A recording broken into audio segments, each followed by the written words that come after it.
Гражданин Лукашенко, 25 лет вы хвалились стабильностью.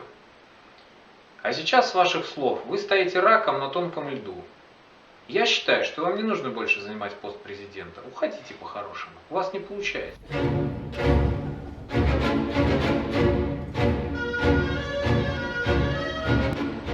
Обращение к незаконно исполняющему обязанности президента Республики Беларусь гражданину Александру Лукашенко от активистов Народной громады. В новогоднем поздравлении гражданин Лукашенко сказал, что 2020 год станет годом истины. Еще раньше он пообещал белорусскому народу, что если тот выразит ему свое недоверие, он не пойдет на выборы и не станет синими пальцами держаться за власть. Граждане Беларуси, если вы не хотите еще 5 лет терпеть произвол Лукашенко, подпишите это обращение. Перед началом избирательной кампании мы соберем все ваши подписи и принесем в администрацию президента, заставим их принять. Также мы опубликуем их все на независимых ресурсах. И пусть тогда Лукашенко увидит свои реальные 90% голосов. Мы требуем, чтобы вы отказались от участия в следующих президентских выборах и дали возможность провести их честно и справедливо, не так, как их проводите вы. За 26 лет вы уже натворили достаточно. Саша, уходи. Дошло до того, что дети в наших семьях стали роскошью, и не каждая семья может позволить себе ребенка. За время вашего правления население Беларуси уменьшилось на 800 тысяч человек, а рождаемость упала до уровня 1945 года. Вы обещали нашим детям бесплатное образование, но на данный момент 80% студентов платят за него. Лукашенко, ты загнал свой народ в безысходность, называя нас тунеядцами и народишком. Ты недооцениваешь потенциала нашего народа, наших рабочих.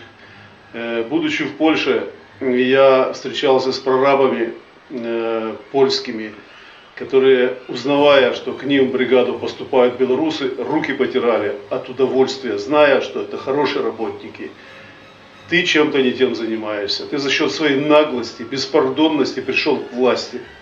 Ты удерживаешь ее 25 лет. Ты говоришь о том, что у нас стабильность. Ты говоришь о том, что у нас какие-то достижения. В результате мы самая бедная страна Европы, за исключением тех, которые воюют. Уйди. Уходи по-хорошему и не говори, что тебя не предупреждали, если ты не уйдешь. Александр Григорьевич, пришло время вам уйти. Вы не исполнили своих обещаний. Наши предприятия убыточны. Счета на предприятиях блокируют банки. Мы не можем получить заработную плату, так как банки забирают их за долги. От этого страдают наши дети. В то время как вы покупаете Боинги и танцуете на балах. А мы не можем сказать нашим детям, почему не можем купить им конфет.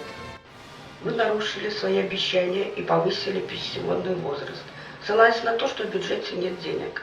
Но их никогда нет ни на пенсии, ни на стипендии, ни на нашу медицину. Зато они всегда есть на ваши развлечения. Непонятные европейские игры, хоккейные турниры, венские балы и конкурсы красоты.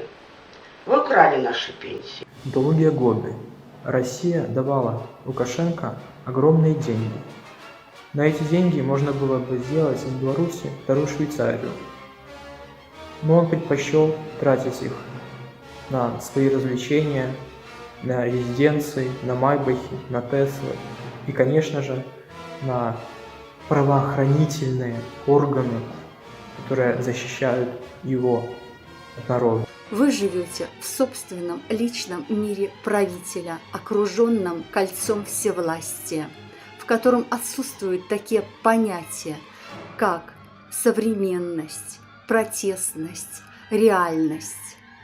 Вы создали такую страну, в которой говорить правду – это уже героизм. Мы требуем, чтобы гражданин Лукашенко не участвовал в этом году в президентских выборах. и дал провести их честно и справедливо, а не так, как это происходит в нашей стране уже на протяжении более чем 20 лет. Вы обещали нам бесплатную качественную медицину, но количество платных услуг постоянно растет. Даже к врачу-специалисту в Минске, в государственной больнице невозможно попасть. А что говорить про регионы? Уровень нашего благосостояния страны и экономики был значительно выше наших соседей, кроме воюющей Украины. Но даже она сейчас семимильными шагами догоняет нас по всем показателям. В этой стране, в Украине, на сегодняшний день уже выше минимальная зарплата и пособие по безработице. Александр Григорьевич, если за 26 лет вы не смогли поднять экономику нашей страны, вы должны просто признать свою ошибку, вину и уйти. Нагадываем, что 26 гадоў таму вы абяцалі адарваць галаву апошняму чыноўніку за крадзяжы і карупцыю. Але з таго часу злачынцаў і карупцыянераў становіцца ўсё больш і больш. С початку 2000-х годов вы обещали потискать руку опошнему предпринимальнику. За опошние 20 годов вы это сделали амаль. Для того вы это сделали, как в Украине было меньше вольных людей, свободными вольными думками, які могут сказать вам сегодня «не». Мы требуем, чтобы вы прекратили преследование своих политических оппонентов.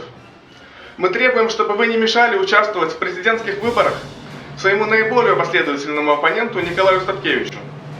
Мы хотим сами выбрать себе президента из нормальных реальных политиков, из ваших реальных оппонентов, а не из клоунов и специально обученных обезьян. Мы требуем, чтобы вы отказались от участия в следующих президентских выборах и дали нам возможность провести их честно и справедливо, а не так, как проводите их вы. Мы не хотим крови и революции. Уйдите по-хорошему, пока это еще возможно.